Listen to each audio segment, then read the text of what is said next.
After leaving my 8-year-old at the airport, my parents wrote, we all agreed she should stay. My 8-year-old daughter, Maddie, was abandoned at the airport by my parents and sister's family, who proceeded to board their first-class flight.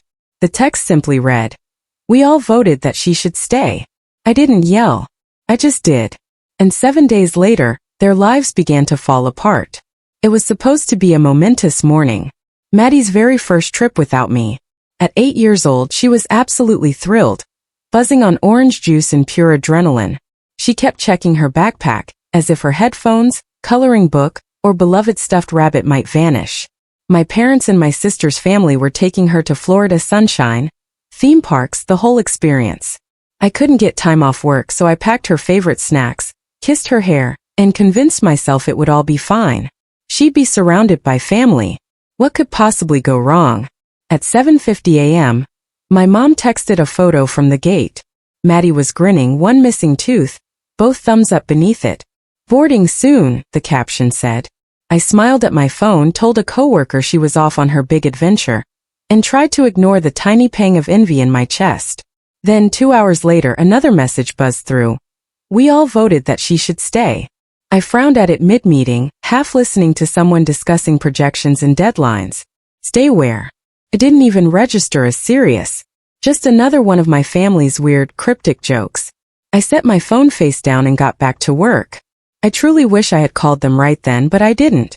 By the time I truly understood what that message meant, my daughter was sitting in an airport with a stranger, waiting for a mother who had no idea she'd been left behind. The rest of the morning dissolved into a blur of noise, emails, conference calls, the usual office chaos. Every so often, I'd glance at her gate photo and feel that quick surge of pride again. She was flying across the country. She was brave. She was fine. By mid-afternoon, the office lights had taken on the dull color of old paper. I checked my phone again. No messages. Of course not. They'd be in the air, probably halfway to Florida. I told myself to stop obsessing. When I finally left work, the parking lot was thick with the smell of heat and asphalt. I unlocked my car, glanced one last time at my phone, and saw that same unread text staring back. We all voted that she should stay. For the first time, it felt genuinely strange, off-kilter. I decided to call once they landed, just to hear her voice, to tell her good night. It had been a long day. I craved something normal. They answered on the second ring. Laughter in the background, the clatter of luggage, someone mentioning a rental car. Hey, I said, smiling. You made it. Put Maddie on. A pause, then my mother's voice, light as if we were discussing the weather. Didn't you get our message? What message? The one that said we all voted she should stay. I laughed because what else do you do when your brain refuses the obvious? What does that even mean? My father's voice came next, calm and factual. She was acting up. We decided it was better she stay home. The laugh died in my throat. You left her. My sister Tracy cut in, bright and efficient. Relax. We called an emergency childcare agency. She's fine. Fine. Mom again. It's a good agency. 5 stars on Google. We'll text you the name. Mom, we're catching the shuttle. Talk later. Click. For a moment, I just stood there in the parking lot, phone still pressed to my ear, listening to nothing. Then the silence started to ring. I called again. Voicemail. One thought sliced through everything else. My child is alone. And just like that, I was moving. Bag over my shoulder, keys in hand, no plan, just instinct. The number came through a minute later. Texted from my mother's phone. No message, just a link and the name of an agency I'd never heard of. When someone finally answered, her voice was bored, brittle. Child care dispatch. My daughter, I said, trying to keep my voice steady. She was picked up from the airport by one of your sitters. I need to know where she is. More typing than talking. Then, the child's been collected. She's safe. The caregiver took her home to wait for pickup. What's the address? Another pause. Keys clicking. Sending it now. A text appeared with a street name I didn't recognize. Halfway across the city. No apology, no explanation, just logistics. I drove fast. Too fast. Streetlights blurred across the windshield. The steering wheel was slick under my hands. Every time I blinked, I saw Maddie sitting somewhere strange, small legs swinging, waiting for someone who never came. By the time I pulled up outside the address, my pulse was a steady drum. The neighborhood looked tired. One flickering street light, the smell of damp concrete. A woman opened the door before I could knock. Her face said she'd already decided not to like me. "You're the mother?" she asked. "Yes." She snorted. "You people have some nerve. She's been here all day." She turned, calling over her shoulder. "Kid, your ride's here." Inside, the place smelled of disinfectant and microwaved dinners. Maddie sat on the couch, backpack beside her, rabbit in her lap, eyes huge and glassy. When she saw me, she ran. I caught her mid-stride, nearly knocking us both over. "I was good, Mommy," she whispered. I waited. I held her tight. "You did everything right." "Nobody gave me your number," she said. I called the one they left.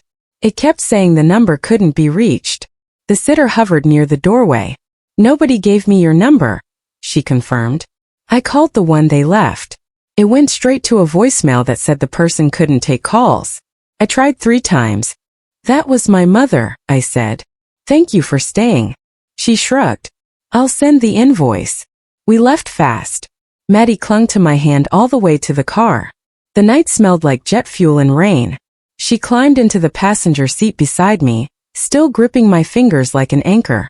Neither of us spoke on the drive home. The only sound was the hum of the tires and her small, uneven breaths. At home, Maddie fell asleep on the couch before I could even untie her shoes. I covered her with a blanket, sat beside her. She looked so small again, soft hair against the pillow, rabbit under her chin. My phone glowed on the table, the text still there. We all voted that she should stay. I read it until the words blurred. They thought leaving her behind was a decision they'd get to forget. They were wrong. A week later, they would understand what it means to be left behind. I wish I could say what happened at the airport came out of nowhere. It didn't. It was simply the loudest echo of something that had been building my whole life. If you grow up in a family like mine, you learn early that fairness is just a rumor. I was the responsible one. My sister Tracy was the sensitive one. That's code for Lydia cleans up, Tracy gets applause. When we were kids, I did homework at the kitchen table while Tracy drew on the walls with crayons. Guess who got grounded? Hint. Not the artist. Mom said it was because Tracy was delicate. Dad said nothing at all, which in our family counted as agreement. By the time I was 10, I could make dinner, fold laundry, and sense Mom's mood from 3 rooms away. Tracy at 7, couldn't pour her own cereal but somehow already knew how to get what she wanted. She'd cry, Mom would melt, and I'd be the one apologizing for something I didn't do. Even then I understood the rule. Love was a limited resource and Tracy had the premium subscription. In high school, I stopped expecting anyone to notice me unless something broke. I became efficient, invisible, useful. Teachers loved me. Mom said I was reliable, which in her language meant boring. When college came, the choice was simple, go or get stuck. My parents contributed exactly nothing except advice. Expensive, unsolicited advice. Don't get too ambitious, Mom warned. Men don't like women who outshine them. So naturally I got ambitious. Scholarship, double shifts, instant noodles, the holy trinity of the overachiever.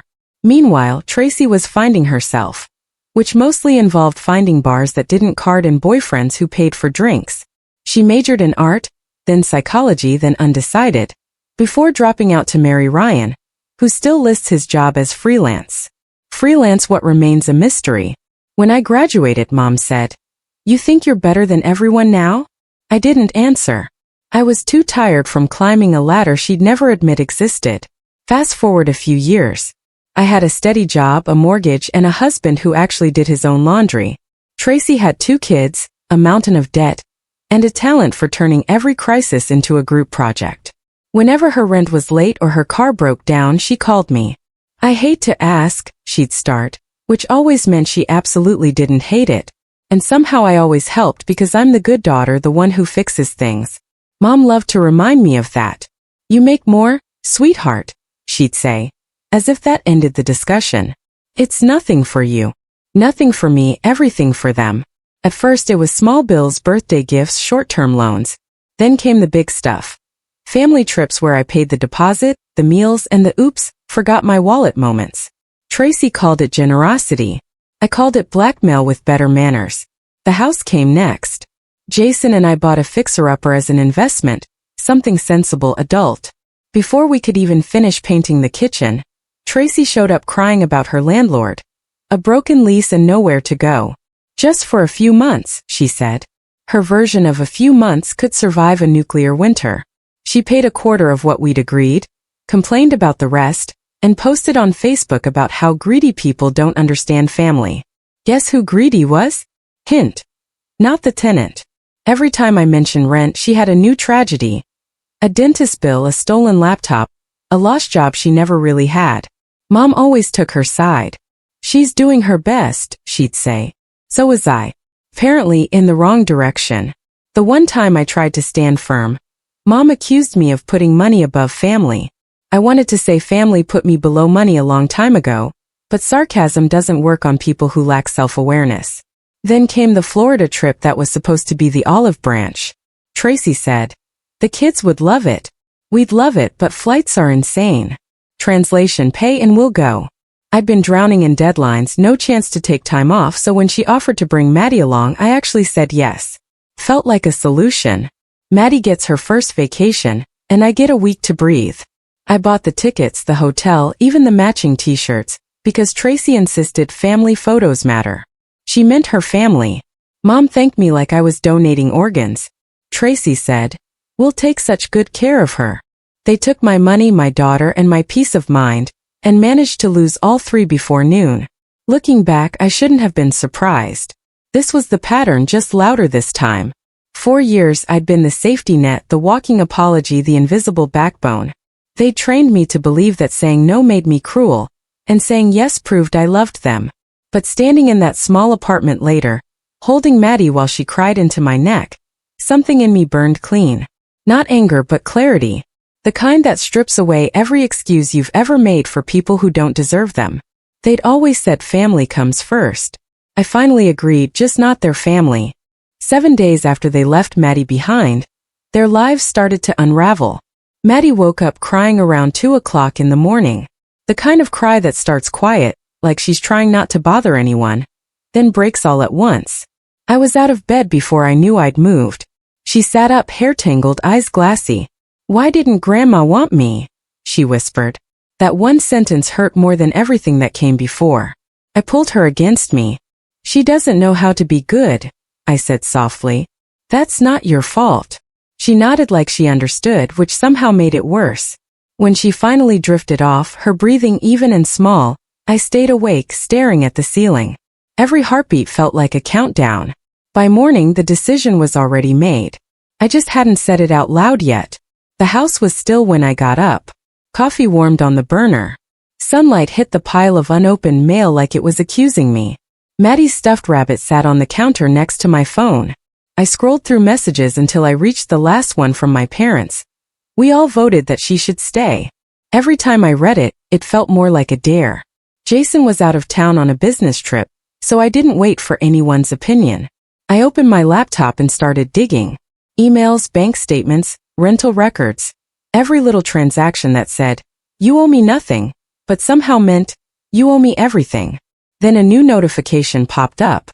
Another charge from the Florida resort. Room service under my name.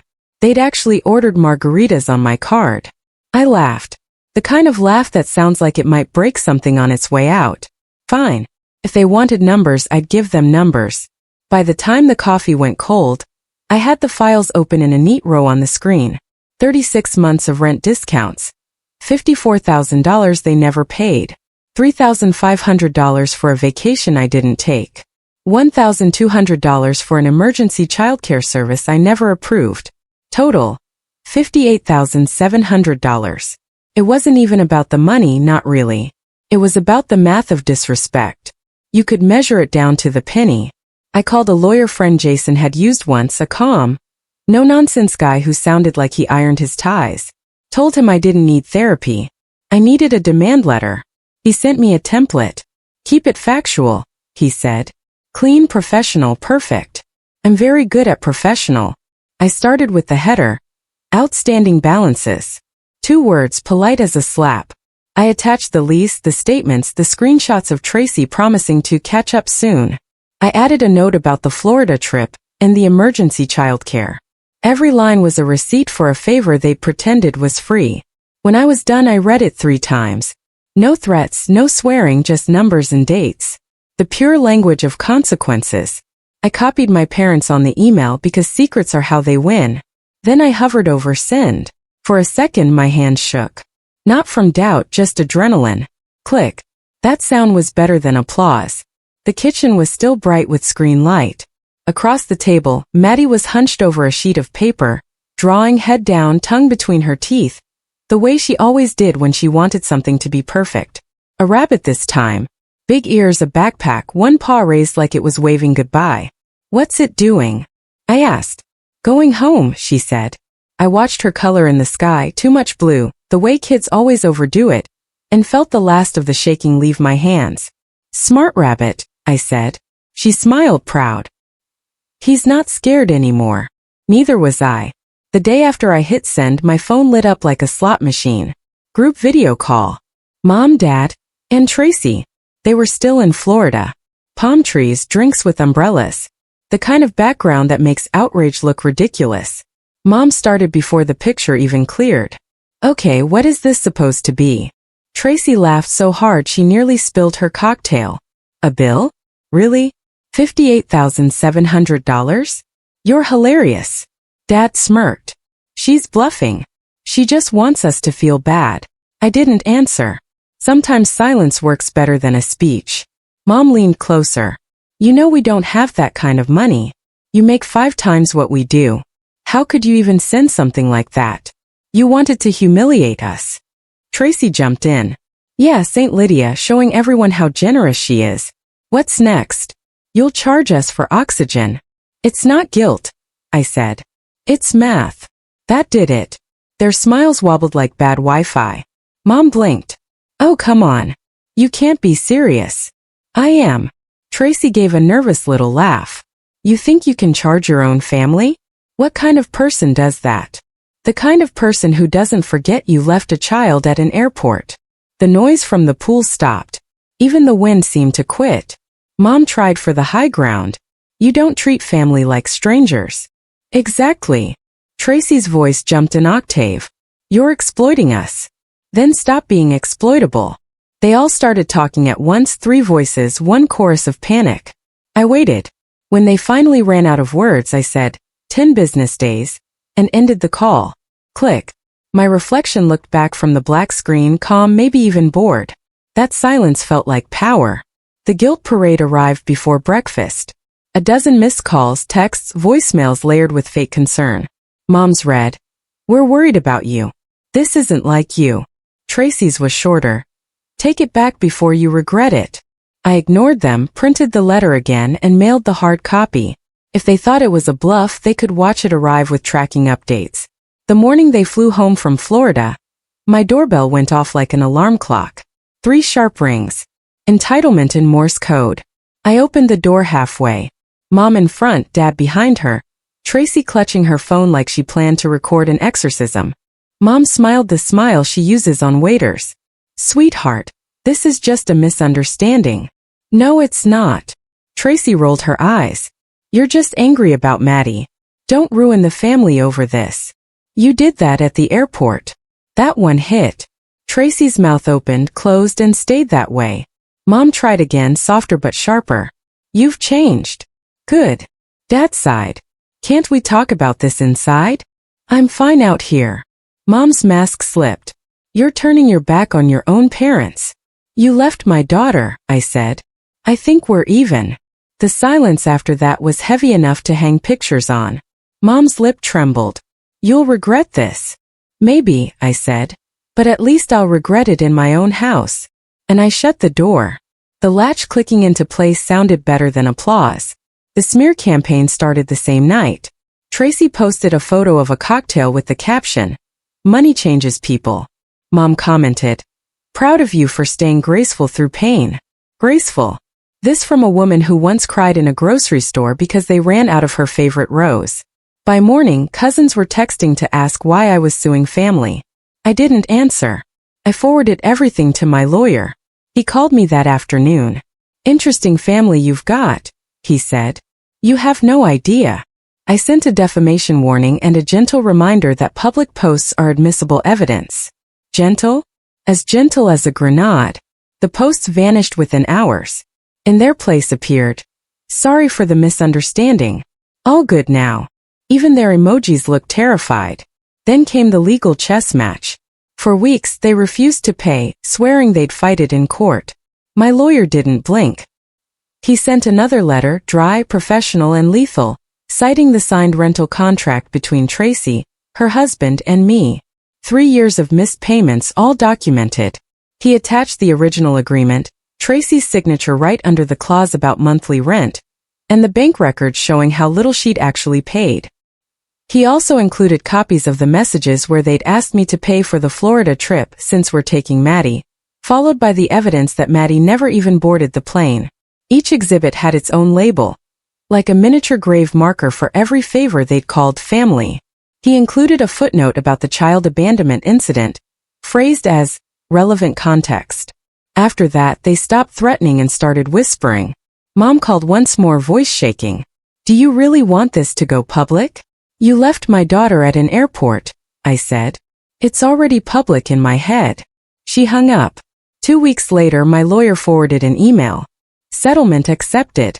Large first payment. Remainder by installments. All notarized and signed. Jason read over my shoulder. "They caved eventually." He smiled. "You sound disappointed." "No, just surprised it took this long." He laughed. "You're terrifying." "Efficient," I corrected. "Terrifying's extra." I poured another coffee and stared at the subject line. Final agreement. It didn't feel like victory. It felt like oxygen finally returning to the room. That night, I sat at the kitchen table while Maddie drew beside me. Another rabbit. This one wore sunglasses and carried a tiny suitcase. "Where's it going?" I asked. "Anywhere it wants." I smiled. Smart rabbit. The house was quiet.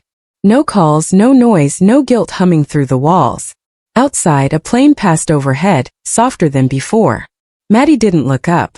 Neither did I. I thought about everything. The call, the closed door, the lawyers, the silence that followed. Not triumph, not revenge, just something steadier. They left her behind. I left them behind. And for once nobody followed. It's been 3 months since the settlement. The payments arrive on time. Automatic transfers that feel more satisfying than any apology ever could. Every 30 days, a polite email reminder. Family reimbursement, installment received. I don't even check the balance anymore. I just smile and move on. The rental property finally makes real money. New tenants, actual contracts, rent paid in full.